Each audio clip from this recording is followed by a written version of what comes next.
The hula dance, symbol of escape for those who dream of romance and adventure in the South Pacific.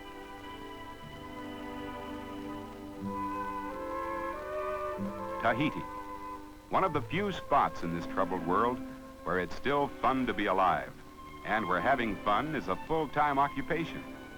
Tahiti, fabled island where the sun shines on emerald green seas, on unspoiled, dazzling beaches, on lush tropical forests, where you'll be lulled to sleep by the soft rhythm of waves breaking on nearby coral reefs.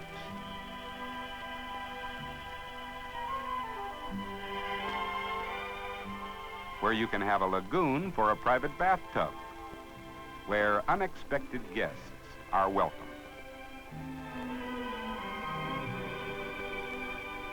Where your neighbors have a kind of cheeky way of saying hello, and they're generous too, even if it means sharing their last coconut.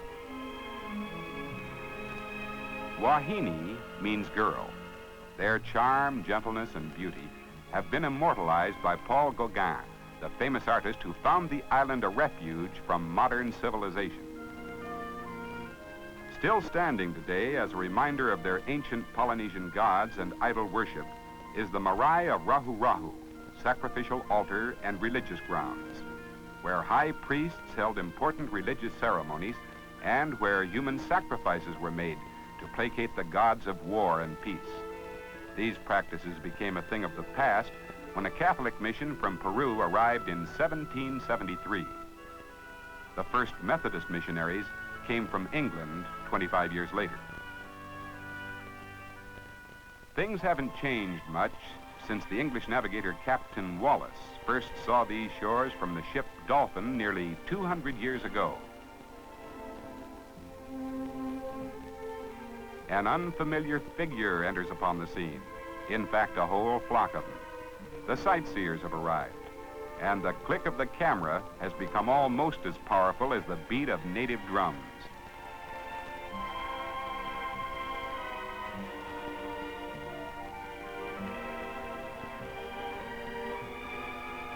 They are a strange tribe called tourists, the boy is explaining, and they fly all over the South Pacific in a big silver bird.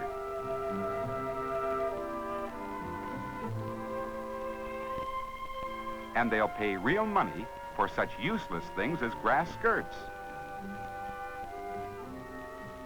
Hotels are rising, or rather spreading, because the most popular ones are colonies of native bungalows built of bamboo. From the look of things, the sandy shores of Tahiti may become another Waikiki, Riviera, or Miami, as the well-heeled traveler looks for new lands in which to go native. Youth rules Tahiti.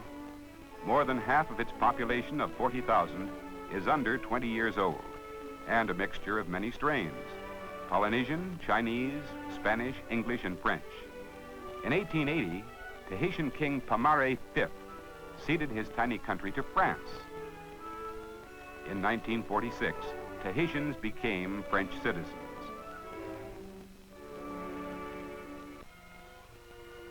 The center of Tahitian life is the busy seaport of Papeete, the only waterfront in the world where luxury liners, grimy freighters, fishing boats, and yachts of all sizes tie up right on Main Street. In fact, the port is a haven and an exclusive club for amateur sailors with the time and money to travel at their leisure throughout the southern seas. Because of this, Papeete is a lively town. Day or night, there's a carnival atmosphere, and the music and merriment is long, loud, and unconfined. Among the first sailors to find out about this happy state of affairs were Captain Bligh's crew on the Bounty. They came, saw, and started the most famous mutiny in history. They just didn't want to go home. Papeete's traffic, bikes, scooters, cars, and buses, whiz along at a rapid clip. Traffic jams are minor, but give them time. The shops are run mainly by the island's 6,000 Chinese, who are among Tahiti's most solid citizens. The most famous waterfront bar is Quinn's, scene of some of the most colorful fights and frolics in Papeete's history. Movies are popular in Tahiti. It's the only place where the natives can escape the tourists, because what tourist comes to paradise to look at movies? It'll be on the Late Late Show anyhow when he gets home. Advertising the current flicker is no problem, despite the lack of newspapers. Coming attractions are circulated throughout the island by girls on bikes.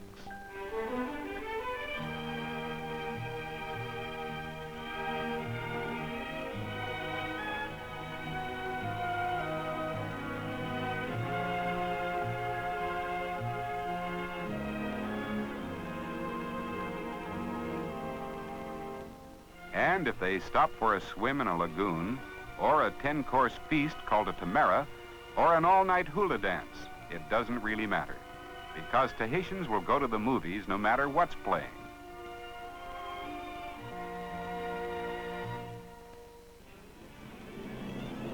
This is a big day for Tahiti.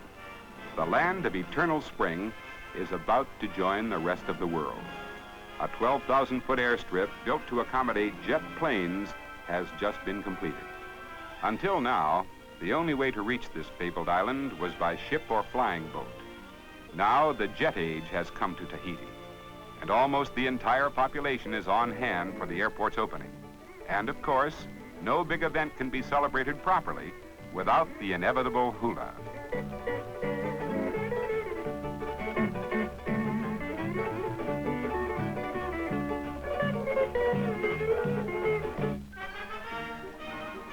On Sunday, everyone goes to the horse races. Tahitians love to gamble. They don't care about the odds, and no risk is too wild. Win, lose, or draw, they just laugh and try again. They're off and running, bareback, in the South Pacific Sweepstakes.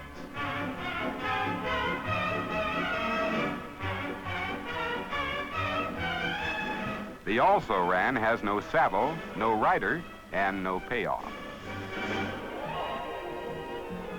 Tahiti is a lively place, but the visitor carries away deeper memories of a closeness to nature, sharing with you her secrets, even though briefly, of peace and harmony.